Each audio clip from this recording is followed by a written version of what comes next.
Welcome to WSRB's President's Panel. Unfortunately, our host, CEO Carl Newman, is currently having connection issues. While he works to fix them, I'll be standing in.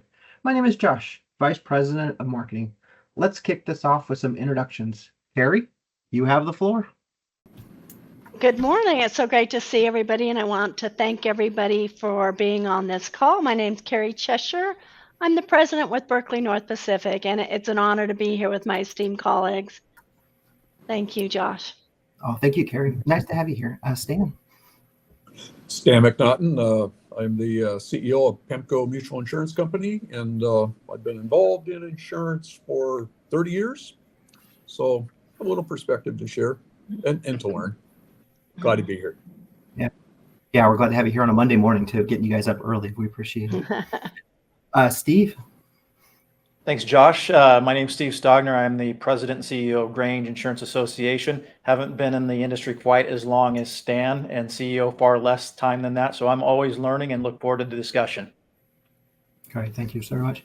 Dana, not last, but definitely not least.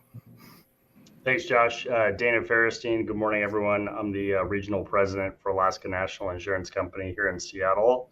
I've been in the industry in one form or the other for about 25 years, and looking forward to an exchange of ideas, and just wanted to thank WSRB for putting this all together. Yeah, we thank you very much. Thank you, Dana. We appreciate all of you attending this morning. We appreciate all the attendees. Quick updates. If you have any questions, feel free to put them in the Q&A. We have a truncated schedule here, about an hour, and 4 very high qualified topics that we're going to try to roll through. At any point, if anybody wants to just jump in and counterpoint or say anything of nature, just go ahead and say it, and then we will get off to your questions. We're going to start with Carrie. Next generational talent. By 2028, up to 50% of insurance employees may be eligible for retirement. What's your strategy to meet that challenge, which looks like about 3 years from now? Yeah, it's not that far from now, and I really appreciate the thoughtful question. And I made a point not to say I've been in the industry for decades, and I'll be honest with you, it's a big number, and it's astounding to me when you really think about how fast this number is coming upon us. And those of us that have been in the industry a long time, we have been talking about this issue.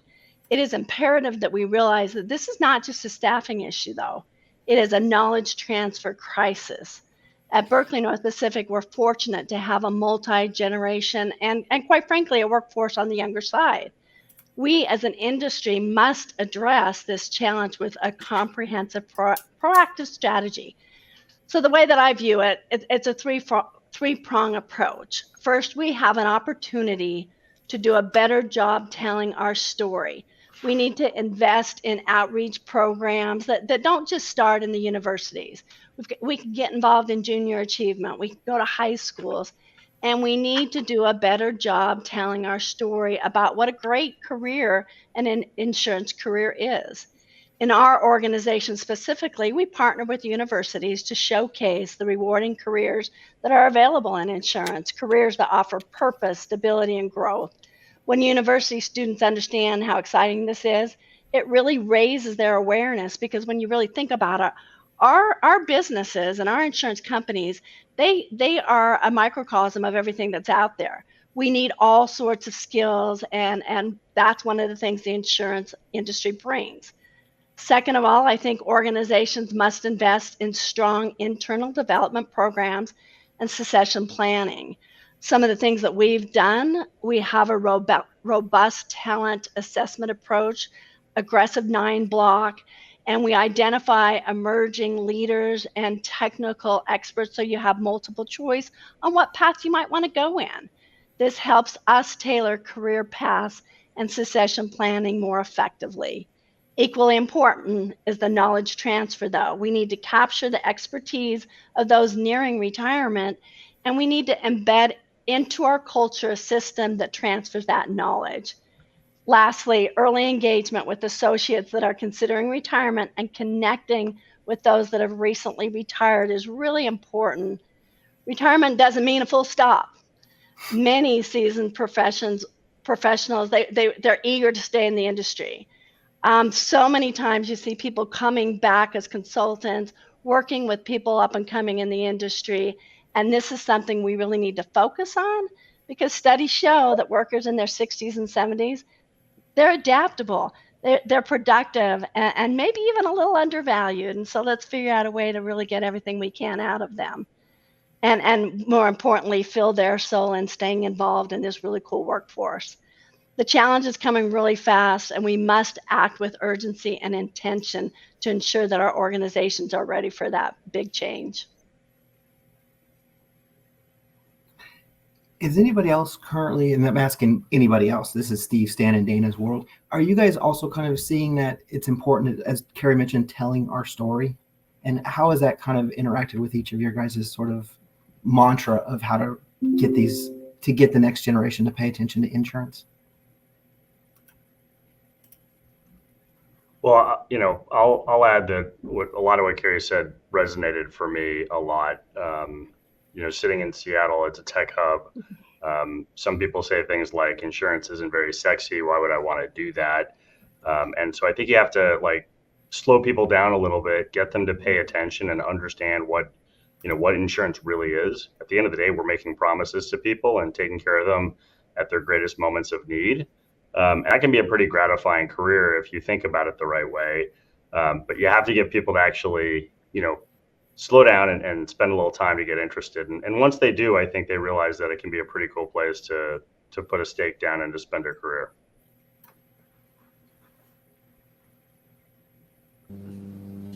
Yeah, I'd probably amplify that too. I intended to enter this industry for 1 year, 30 years ago. And like many others, you discover that it has so many aspects. You're always growing. There's always something new to learn. It's about science. It's about human psychology. It's about contractual law. It's environment.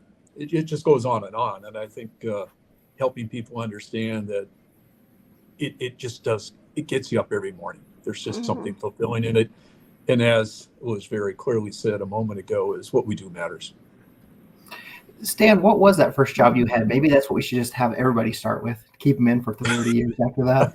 Was to work on a class action lawsuit and to help defend the company, because I had a lot of expert witness experience.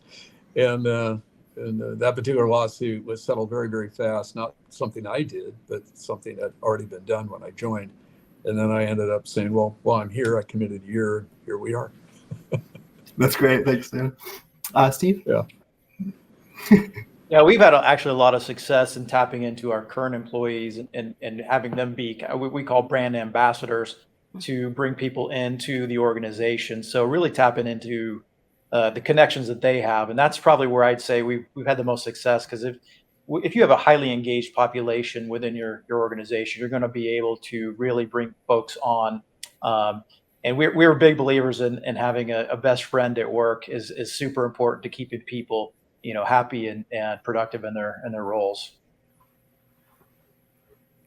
Steve, that is so important. That's exactly how we find our best employees is referrals and getting our good work out, and it does make a big difference. Totally. Carrie, you talked briefly here at the end of your question about kind of setting out for a second career after their first career. Is there anything special, impactful that you're doing specifically to try to attain or attract those sort of seasoned employees to think about insurance differently than maybe they've been doing for the last 15 to 20 years? So one of the things that I think is really cool about Berkley Corporation, so BNP, rolls up to this bigger corporation. And just that, I've been here 4.5 years, but prior to that, I was with a national carrier. And one of the things that I've found so impactful is that when people retire, they literally are brought in for projects. So, for instance, I've dealt with some of the, past presidents in different organizations that have come in and, quite frankly, they mentored me. An individual that was close to retirement, he was kind of a chairman in another organization where he came in and mentored me, taught me a little bit more about this special model, but then also working with some of our other employees to impart the knowledge of how important it is to be entrepreneurial. There's been other things that we've done by bringing people back to really provide, more in depth on talent assessment and things like that. So honestly, finding something that is a huge passion and a need for us because it's a win-win. Yeah, I think that huge passion is key when you're talking about something that gets them motivated and want to be activated every day, whereas that they can be the most useful in their position. Mm-hmm, mm-hmm. Now that we're going to switch from more of an educating internal and how to keep folks engaged and enlightened, let's move over to educating customers and the public with Stan. Stan, have you developed any partnerships with schools or other organizations to include insurance literacy and broader financial education programs? And then what challenges have you had with the collaboration of this effort? You know, in the past, we have through Junior Achievement and Business Week, COVID hit, a lot of those processes and stuff took a back seat, and they're being resurrected. So I'd say right now we need to reinvest in those areas. You mentioned, both you and Carrie mentioned Junior Achievement. Is that how much of a percentage of your organizations really rely on the high school, kind of that program of getting folks interested in insurance, understanding the insurance career paths, and sort of that trajectory of involvement as early as possible? I'll let Carrie go first on that one. Yeah, and it's one of the things that I'll be honest with you, in the past I was heavily involved in, because one, I find it just so rewarding, because you actually get to go into elementary schools, middle schools, and you get to actually teach them how insurance works. I mean, I am an insurance geek for sure. And so for me to be able to explain to people, how it works, why it's important, I mean, the great work that we do, it's just really fun. And it challenges the kids to think differently. And so it's part of the help on the education, because now they know how it works and why it's important and how many different careers there are. I mean, think about our industry. It literally, anything that you have a passion about, you can be an underwriter and underwrite, entertainment type of risk. You can be a farmer and underwrite farm risk, loss control, and things like that. So you talk to these middle school kids and you get them thinking what could be and how they can make an impact of life. So that's how I've had, just great involvement in Junior Achievement and other programs as well. But that's just one that I know, especially in previous place that I was at, they just had a very robust insurance aspect to that as well. Yeah, we never positioned Junior Achievement, maybe we should have, but we never positioned it as a recruiting device, a future recruiting device for talent. We positioned it as helping kids who are going to become consumers, if they're not already, just understanding where insurance fits in the equation. Business Week, which is more around juniors and seniors in high school, the exposure to that created more conversations in their week-long programs, in particular with people about careers and insurance.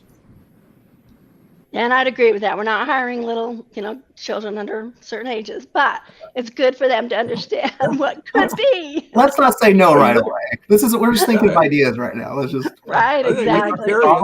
Or we can have you at insurance. What do you want to do? Exactly. Steve, are you hiring any underage employees currently? Absolutely not. But kind of along those lines, I think the things that we talk about as an industry and other CEOs, we talk a lot about how do we just educate the consumer. So Stan, you kind of mentioned that. And I think that's one of the bigger issues we face, because there's just challenges coming from every area. And I think it's more and more important as everybody has a platform now with social media. So I think the need for us to tell our story has become even more imperative in today's world than it probably ever was, because there's a lot of false information out there. And so I think leveraging the same platforms, we try to, as much as we can, to educate the consumer through social media, through our agents, on what it is we actually do. And I think, Dana, you kind of talked about at the beginning, is we actually are here to help people. We have a promise to deliver when something really bad has happened. And so it is a very complicated transaction, that being said. So that's where I think the education piece becomes so much more important. So we spend a lot of effort on the social media side of things. I know as well, many other companies do.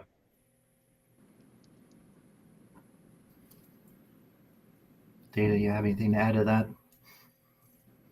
I think the group covered it pretty well. I mean, for me, we tend to be pretty focused on our own customers, and so I just say that we try and promote the insurance industry one claim at a time, or one underwriting transaction at a time, and that tends to be our focus. But certainly, everything that's been said about social media and the narrative that's out there is a true challenge for the industry.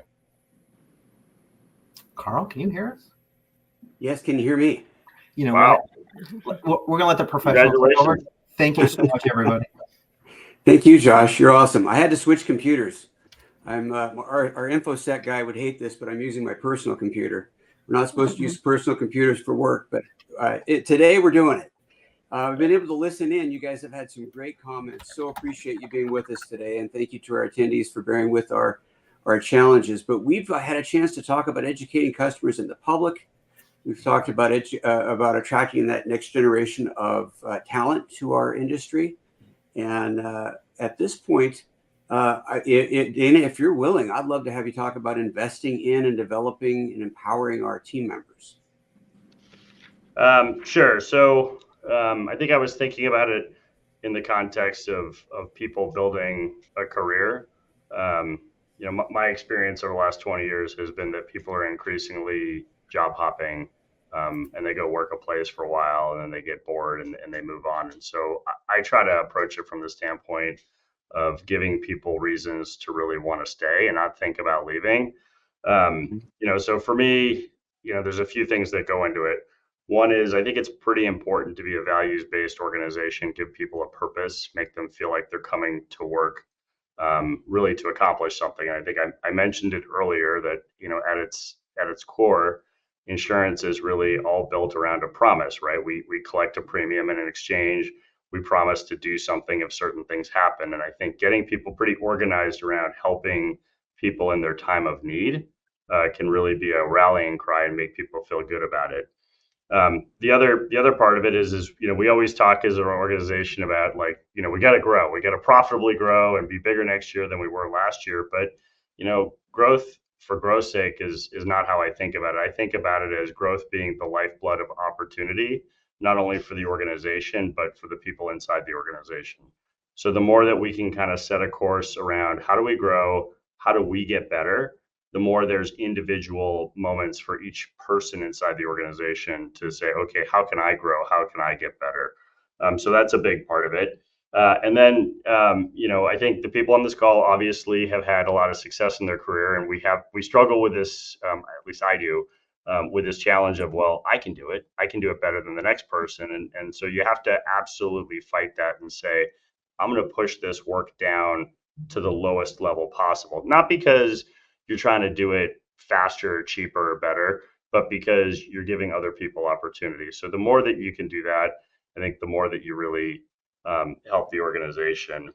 And then, finally, I think you have to be human and real about, who it is you're working with, and take the time to show genuine interest in the people that you work with, both at a personal level, but also at a professional level. So we try to have what I think of as, or at least I try to have, development conversations on a pretty regular basis. It's not just one of those check the box things that you do once a year at the beginning of the year. It's something that you're doing, week in and week out, so that people feel like you're investing in them just as much as they're investing in the company where they work. So do you, Dana, then focus on formal degrees, industry designations, leadership and team growth? What types of things do you focus on when you're empowering and enabling your team members? Yeah, it's a good question, Carl. And for me, it's a little bit of a all the above answer. We focus on I focus on what I think is right for the person involved. So if it's, a person who's just gotten out of school and they're finding their way around the industry, they think they want to be an underwriter, then, of course, you're going to say, hey, the Institute has an incredible program. At the end of the day, the CPCU allows you to learn how to speak the language of insurance and to think like an insurance person.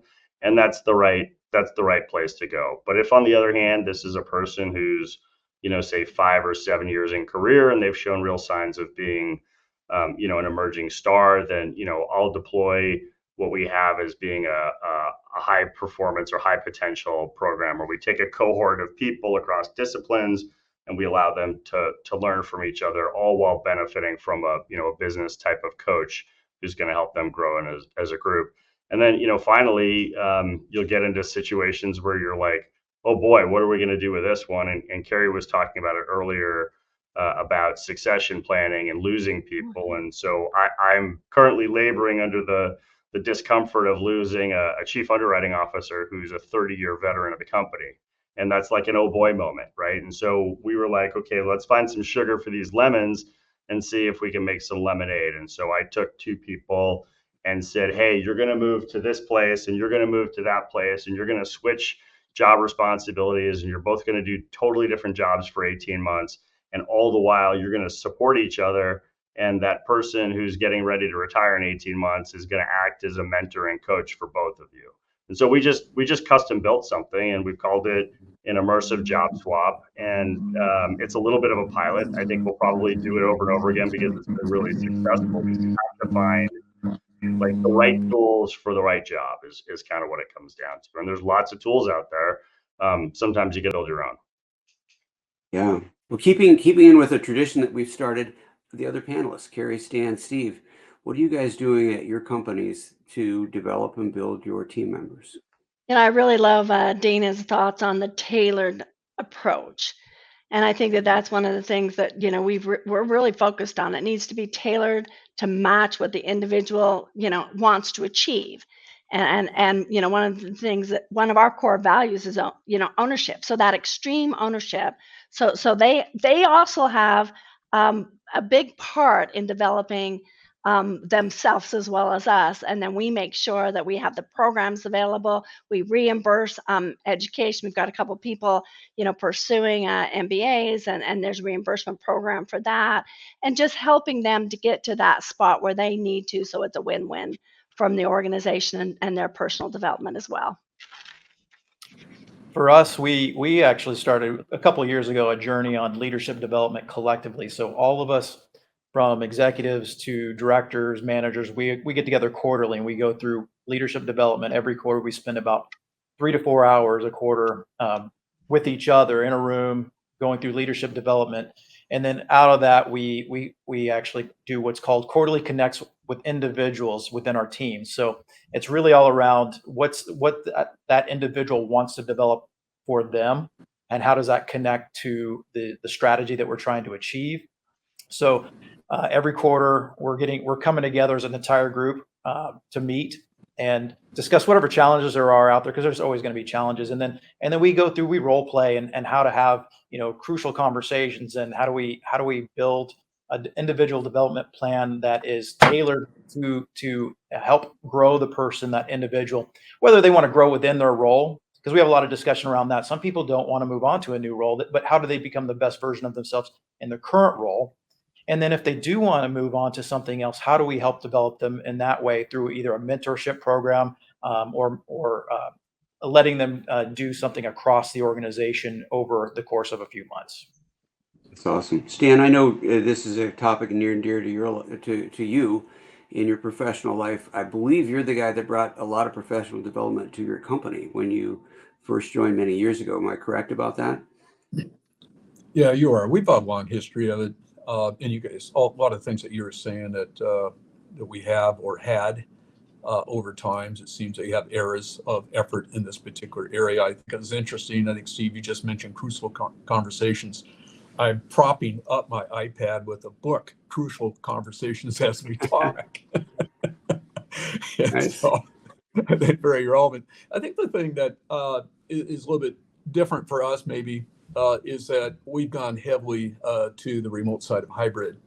And a lot of our learnings and stuff was done in a physical environment, the physicality of being ever present, overhearing conversations, running into people in hallways and stuff. And so we're in a process of regrouping and figuring out what's the best way to harvest the best aspects of the occasional physical location, but predominantly remote. And how does that play with personal growth? And we're just really, we're like many others, we're pioneers in this, and we have a lot to learn. We joined you in that after COVID, being a data company, we can do what we do remotely and it works well. But you can't really reproduce your learning environment that was in a physical space. You can't really replicate it. You have to generate a brand new way of doing it. And we have found that quarterly in-person meetings for the whole team are one of the very best ways to keep everybody connected. Another thing we did is we had cameras on. That's one of our requirements. So you can see, I see everyone can see Carrie nodding and agreeing with me. But if she had her camera off, we'd have no idea. And so we do the quarterly meetings. Each of the team leaders brings their teams together in person once a month, once or twice, every month or two. And we provide the funding for all of that. And it makes such a difference because I don't think we could do any of this remote stuff without the Teams and Zoom applications, because I remember the old conference call days where you forget the person on the conference call. And at our company, somebody actually put the one person's face above the speakerphone so we'd remember to bring that person in. So we've got video, we bring it in person, but we really focus a lot on we really believe that better people, stronger people are better performers. And so we build the person and the person builds the company in that sense. So other thoughts on that as we've kind of gone through, anything else that's popping to mind that you'd want to bring up in this particular area? Education, training, empowerment of team members.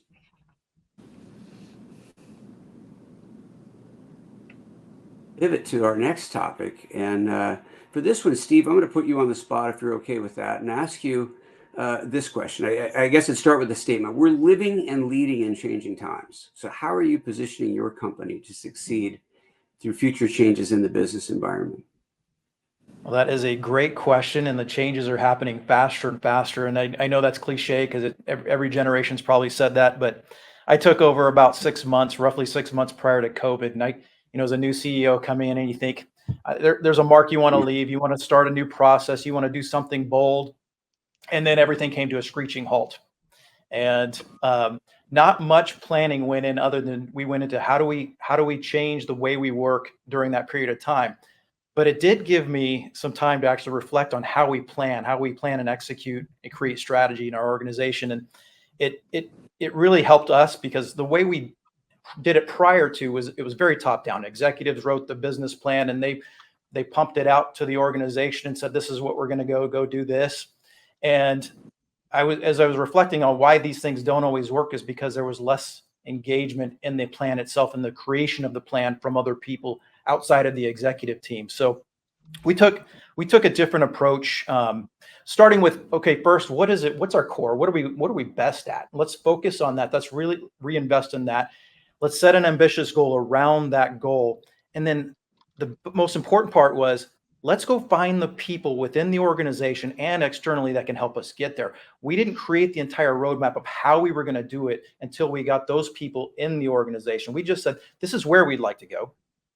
Now, can you help us get there? And so we had over 60% of our organization over a 9-month period of time help us to develop our strategy. And that's what has actually probably created the best execution, because not only did they help us create it, they're the ones also doing the work to make it happen. And so if you're a part of building the house, you know where all the rooms are, you know how everything's put together, it's going to be a much better execution. So I think for us, and that kind of goes back to Carrie, you said the ownership culture, it's created more of an ownership culture because they have a stake in it because they were part of planning. That's outstanding. That's excellent. Other thoughts related to what Steve just mentioned?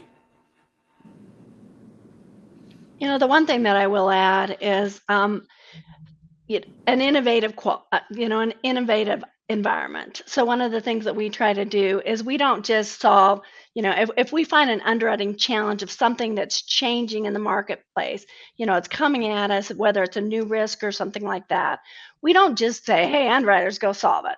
We get groups of people that, look at that strategic challenge, that problem. What do we need to solve? And we use innovation by testing different things, fail fast, try new things to solve problems, but most importantly, get other people's thoughts. Don't just get one discipline. Bring underwriters together with claims people, with risk control, with actuaries, and more people in the room to not only, think about what's changing, but think about different solutions to try to be more more creative and more innovative on solving some of these changing problems and issues and challenges that are coming so fast. Outstanding. I love those thoughts. I think one of the greatest things about the way that you're talking about how you do things, I think many of us, in terms of how we've had to evolve as leaders, have had to make changes. When I started, we would, as a leadership team, we'd write the plan, and like Steve said, we'd roll it out. And now what we do is we create the strategic framework and we send it back to the teams, and the teams develop the plan to achieve those things that we said we need to get done. And I think Carrie and Steve, you both said, you get a lot more buy-in when you helped create it. It's something that you own rather than it's something. I like to say we want commitment, not compliance, and the way we get that is by involving everyone. So, Dana, Stan, thoughts on that? I mean, a lot of it resonates for me, very similar to how we think about the business. I guess the two things come to mind for me that I'd add. One is just with all the change, I think having some basic touchstones, the fewer the better, as to what our identity is, and kind of keeping those front of mind for everybody. For Alaska National, we're a workers' compensation casualty-led company first, focusing on middle market, large businesses. And so we have to constantly be asking ourselves, are we delivering on the value proposition? And kind of keeping that in focus is very important. And then the second one, back to the comments already, is really about timeline. It used to be that you'd decide you're going to build a new policy system, and then you'd go through a requirements process, and then you'd do an RFP, and then you'd go through a build, and then you decide how you deploy it. And 7 years later, the system has been delivered, and you discover that maybe it didn't work quite the way you wanted it to. And after a decade and a half of messing around, it finally works. Well, we don't live in a world where that really works anymore. And so we tend to think in like 90-day increments, like, okay, we have a problem we need to solve. How are we going to do it in the next 90 days? And I think the time frames in which we work has become much more compressed. And ultimately, I think it's better because we deliver a lot more value a lot quicker. And the technology allows us to do it. That's excellent. Stan, what are your thoughts?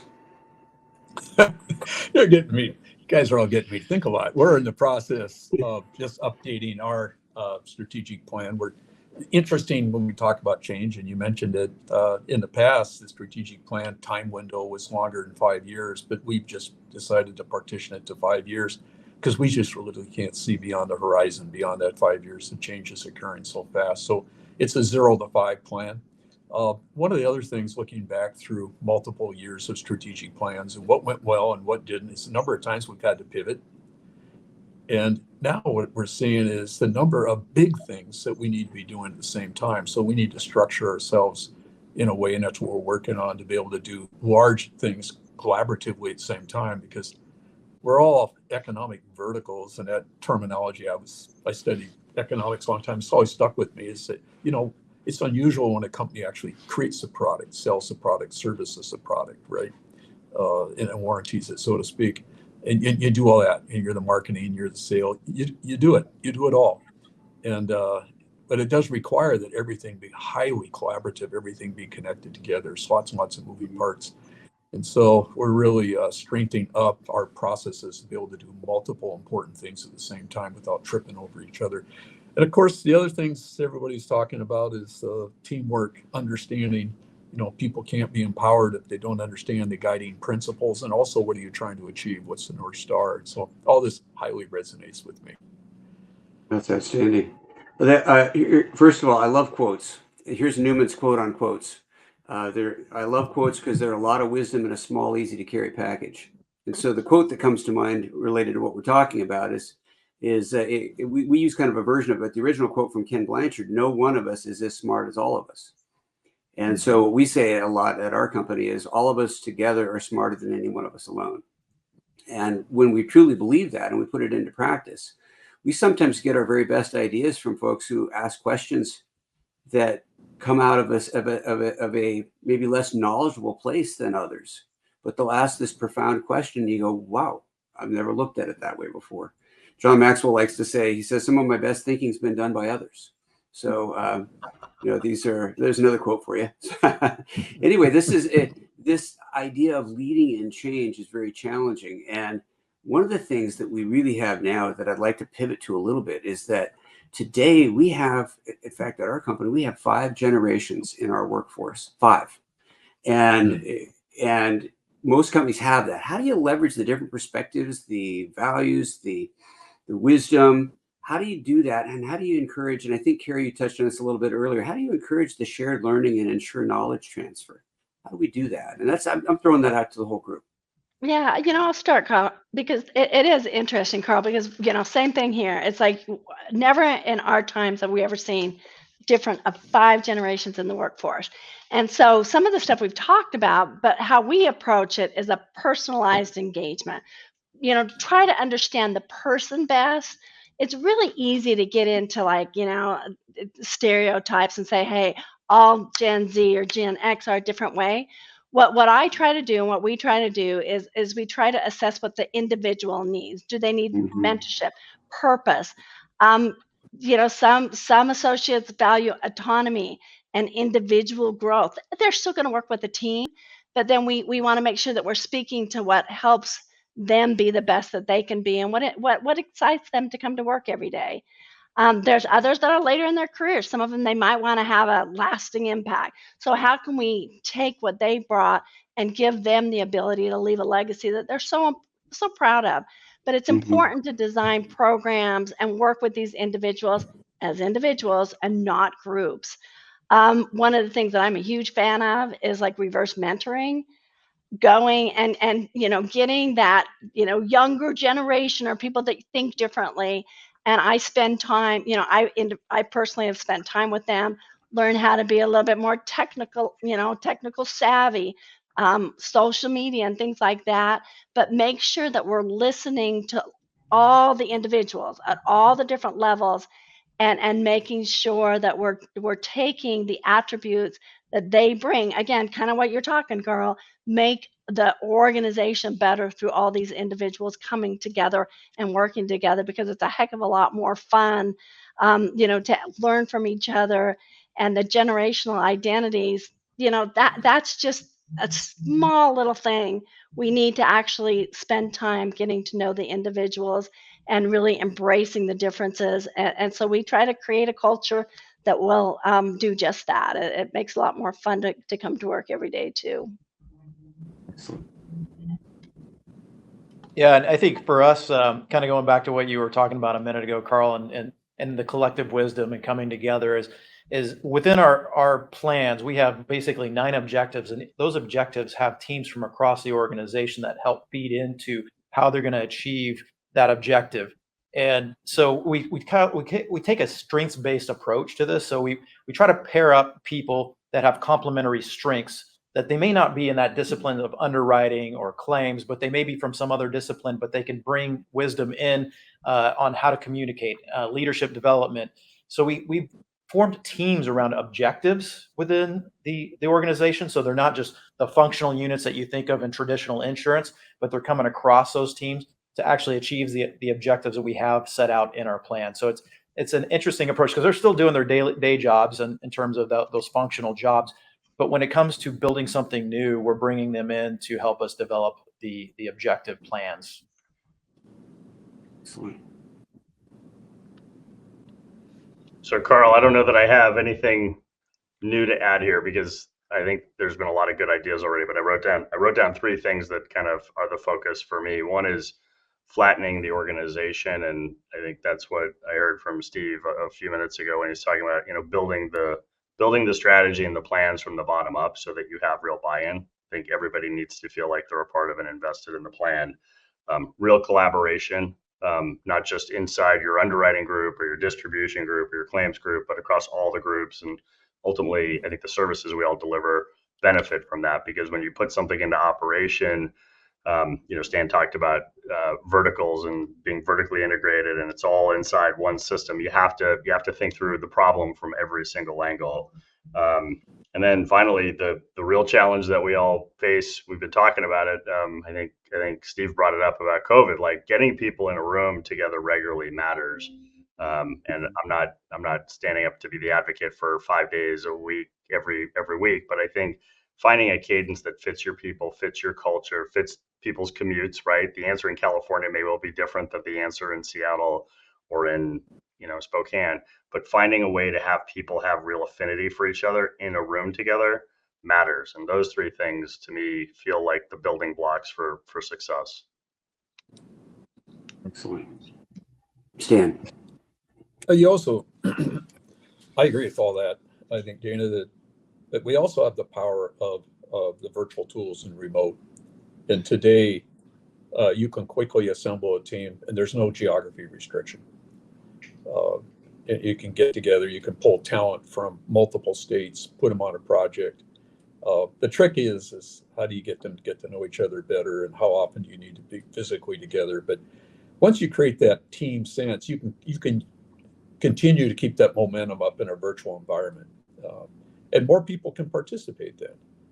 Less time commuting between meetings, and we used to have we had a big site in Spokane, and a significant amount of time was spent flying back and forth between Spokane to be involved in things at the headquarters.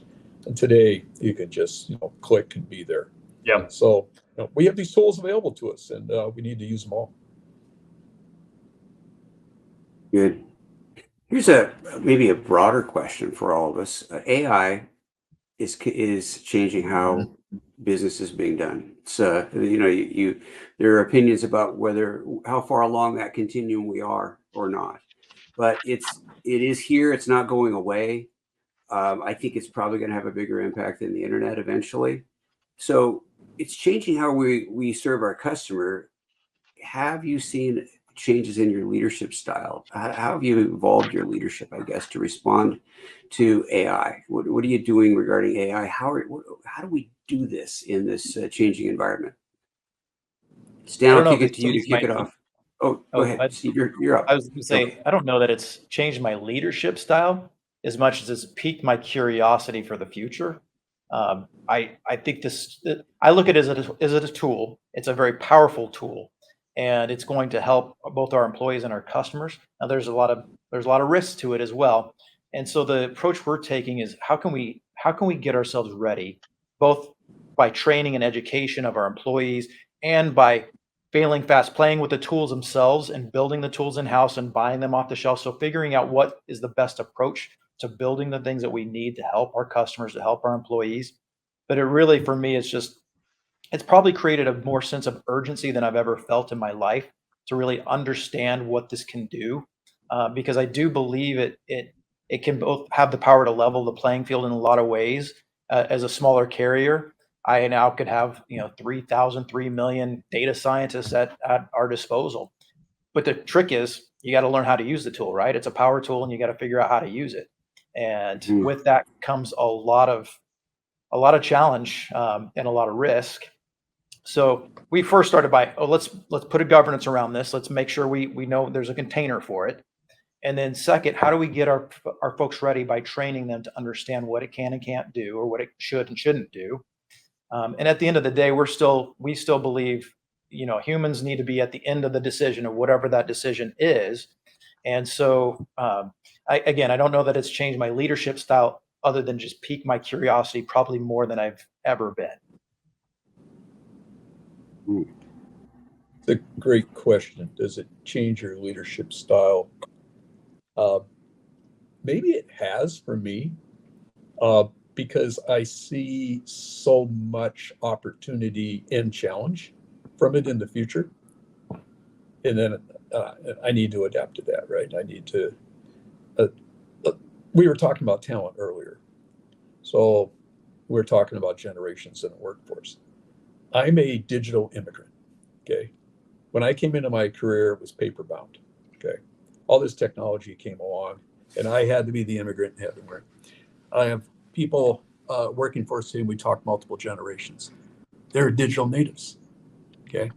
They were born with this. They didn't work with a paper. They didn't have to worry about the download times and all that. And today we're bringing people on that are coming on today that really have grown up in a virtual environment, where this is something, again, new for us. And now we have AI. And, I see it both as an incredible efficiency tool, but also innovation. And yes, it's going to have to be governed, it's going to have to be understood, but it may answer a lot of things, it may help us answer a lot of things we need to answer. More to come. It's exciting. Yeah, and it's interesting, Stan, because one of the ways that I've used it to kind of, to that degree, I've actually tried to challenge AI to, question some things when I'm working on a strategic problem, because you can literally say, interview me. And this is it. So I can use it to test my assumptions. It's like a business partner. It's like a strategic partner. And when I need to figure, when I'm working on a complex issue. Yes, I've got this fabulous team that I work with here in my senior leadership and all the people at Berkley North Pacific, but I can also have some fun with AI. And I can say, here's the role, here's the solution, this is what I'm thinking, what am I not seeing? And you can get so much information so rapidly to force me to think differently. And so that's one of the ways we've used it. And then all the things that Stan, you were talking about, or Steve, you were talking about some of the governance here.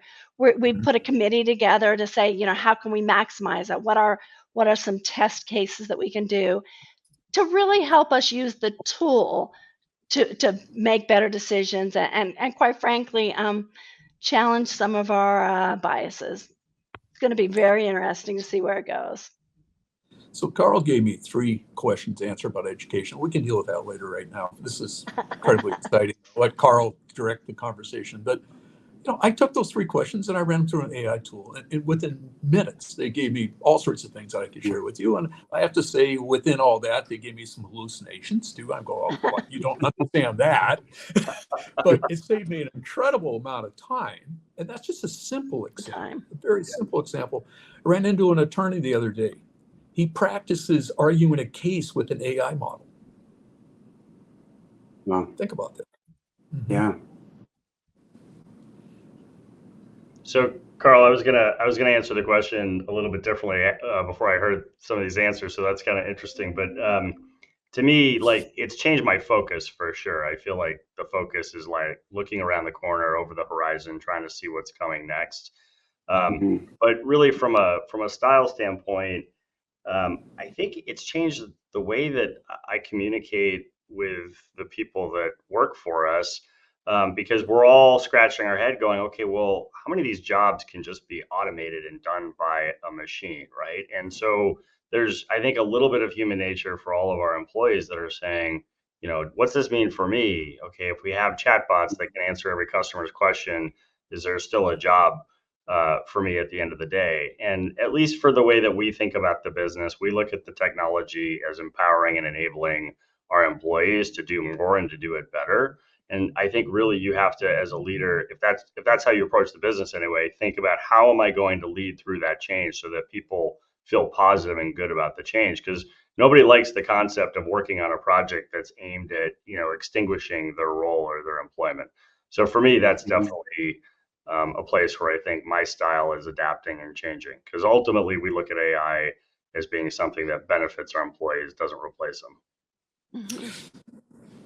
Dana, a term that we haven't socialized it heavy at the company, but in an executive advance the other day, we're going out looking 3 years, and it also ties to the updating our long-term plan, or long-term being 5 years, is AI-enabled employees.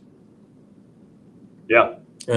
Talking to HR the other day, when you have equal candidates in front of you, and one of those candidates indicates a familiarity and maybe some, quality use of AI, is maybe that's the employee you want to pick between the two, everything else being equal, because that person's curious and that person shows they can continue to grow. I wrote that down right below digital immigrant. I like Carl, I call them bumper stickers. You call them quotes. I like bumper stickers, but frame it down in short statements. That's a long bumper sticker, digital immigrant, but it works. It works. That's excellent. So because I had some tech challenges early, did we, Stan, actually get to talking about educating the public and customers? Have we done that? Because I think that's super important if we haven't. Why is it so challenging to educate customers in the public about insurance? Let me ask you that. Carl, I told you the AI did a dump on me. I could give you. You could spend an hour on it. But hit the Yeah, tops but of the waves for us, if you would. I'm going to hit top of the wave. Is look, the work's never done. There's just so many people that need to be educated. I don't think you can ever think it's done. And also, if you really look at it, the different companies have different objectives. There is no one unified insurance agency. How many times have you heard somebody say, the insurance industry just needs to? I'm looking around. Where is that? Some of us are publicly traded. Some are mutuals. We're owned by the policyholder.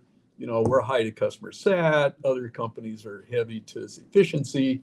The publicly traded ones, it makes great sense that they're both in a market because we keep pressure on each other. But it does affect how we approach customer education. Again, there's no unified market. I'm just going down here. Oh, the customer. Well, here's one that we probably always remembers. Time is scarce. Customers have many things on their plate, and we aren't exactly the entree. So if we drill down a little bit, it is an intangible. It's a low engagement product, and it doesn't have an immediate payoff, unlike like a new car or vacation. And customers, they're paying for protection they hope they'll never use, and some perceive it as a sunk cost. But we also don't interact with them very often. It seems that you just think about the number of times you interact with customers, and then let's add to this the jargon and the complexity. A policy is a binding contract between the insured and the company. It's not a handshake, but customers don't think about it that way. And so, how often have we been asked, for example, when they just trying to get the basic understanding of insurance is, my car is getting older. Why are my rates increasing? Well, the answer is probably because you bought a minimum of three things: one to protect your car, one to protect you, and one to protect others in case you cause harm. The one to protect you is in case somebody doesn't have enough insurance hits you. And yet that's not understood. And we stick, Carl, all this stuff on a declaration page. We type all this stuff out. We put all these terms on it. We don't use visuals. We really, compared to the financial industry, we don't use visual representations to supplement the things that we have to declare. Okay, just like here's a pie chart where your money goes on your auto policy. You try to find this stuff. If it's out there, I haven't seen it. And of course, then the terminology is pretty dense. We use terms like contractual terms, right? Comprehensive coverage, actual cash value, bodily injury limits. These are things that people use every day. In fact, Farmers Insurance, if you look at their ads, they're always referring, you need an agent. That's because so you can understand what you're buying. And then, of course, we have the challenges of the legal and regulatory challenge. And, I could go on, but I would have to say, I think part of the problem that we run into is that the customer has to buy our product. Okay. They need it to get to get a car, right, to drive. They need it to get a mortgage, to get a home. And I think that's allowed a certain complacency to our industry, not to have to work as hard at informing its customer and making it, creating it in a package or in sound bites that people can understand. We have this built-in market demand, and we've got to get better at it. We better get our act going here, because insurance costs more than it ever has in a long time. 40-50%. You look at the last 3 to 4 years on auto and home across the nation. That's a lot. What already was a lot, and people are starting to question what are they getting. And you've got the plaintiff bar out there advertising every day that we're trying to gouge people and rip them off, and yet they don't understand. So what do we do about that, Stan? What are some things we can do to? You outlined the problem really well, I think. What do we do? One of the things that I look back on my 30 years is we keep saying we got to have these discussions. We keep saying that maybe the agent or somebody's got to have these discussions with the customer. And, quite honestly, think about it. They're unstructured. All these theoretically thousands of unstructured discussions are really going to achieve the goal. Not that the discussions are important. but think about the companies using our own resources and putting some of the money we use in marketing. We spend millions of dollars in marketing, PEMCO included. Okay. How much of that do we actually spend at helping inform the customer what they're buying and how to prevent the claims? How to prevent the claims and how, and back to you, Carl, you talked about quotes. Do we break it down to sound bites that people can understand? Information to use. And if you think about that, if we break it down that way, and we use some of our marketing money, we use the other vehicles we have, if people understand that and you do it right, they will take that and tell somebody else. And now you're crowdsourcing the education, right? You can crowdsource all these customers, but you got to give to them in small, bite, understandable pieces. And I think we can do that. And then, of course, we have this power of AI coming that who knows how much more value we can get and do that. But we've got a lot of work to do, a lot of good work. And I think we can do it. But there's a mindset. We've got to make it really important. Make it strategic. I like the idea of breaking it down to common everyday language. I think that's so important. And having some visuals. I think as an industry, not the monolithic thing, but as companies within the industry, creating tools and resources for agents, for customer service people, for agents, sending things directly to the customers with their renewals. There's a lot of ways we can get these messages out. I want to get the four of you back together again next year, if you'd be willing. We're at the top of our time. We got 1 minute. And so I want to end by saying that our next webinar, November 4th, is going to be with, I'm pretty excited, Mike Skydos, who is the new National Association of Professional Insurance Agents CEO, went on a national listening tour to learn about the industry. He comes from outside the industry. And I thought, I want to know what that guy learned. And I thought, well, why don't I ask him and see if he'd tell all of us. And so November 4th, we're going to have our next webinar. Registration info will come out here in the next couple of days. But I'd love to have you guys back. And we've kind of roamed the earth a little bit today and started off a little rough. I'd love to get you guys back, and maybe we pick one or two topics and we just really do a deep dive. Grateful for your time and for your investment with us today. I appreciate your companies and the work you do for your customers, and the way that you're treating your people with dignity, respect, and value. It makes a difference, and I think it shows up in the bottom line as well. Thank you so much. Look forward to seeing you all soon. Thank you to our attendees. Thank you. Thanks, Carl. Thanks, Dan.